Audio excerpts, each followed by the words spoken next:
Hello everybody, welcome back to my YouTube channel. So guys, in this video I'm gonna be showing you how to fix you must have a SIM associated with an Apple device for this number to use for iMessage or FaceTime.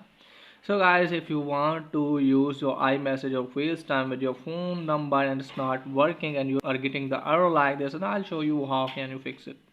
So first of all guys, what you need to do is just simply have to go back, and from here guys, what you need to do is just simply have to scroll it down, tap on general. First of all, you have to tap on software update and make sure that you have updated your device, and then go back. Now after that guys, what you need to do is just simply have to scroll it on, and from here you have to make sure that your date and time is correct.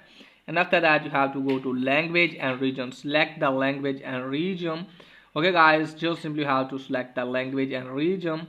So just selecting the language and region, go back, and after that guys, what you need to do is just simply have to tap on VPN and device management.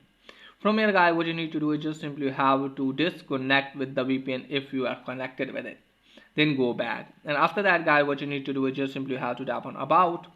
Now from here guys, what you need to do is just simply have to make sure that you don't have any carrier update pop up. If you have, just simply have to update your device to the latest carrier update, and after that you have to scroll it down.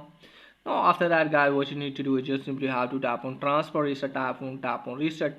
From here guys, what you need to do is just simply have to reset your network setting, and after that you have to force restart your device, and after that hopefully your problem will be fixed. So that's pretty much for today's video. If there is helpful, please like and subscribe my channel. Thanks for watching.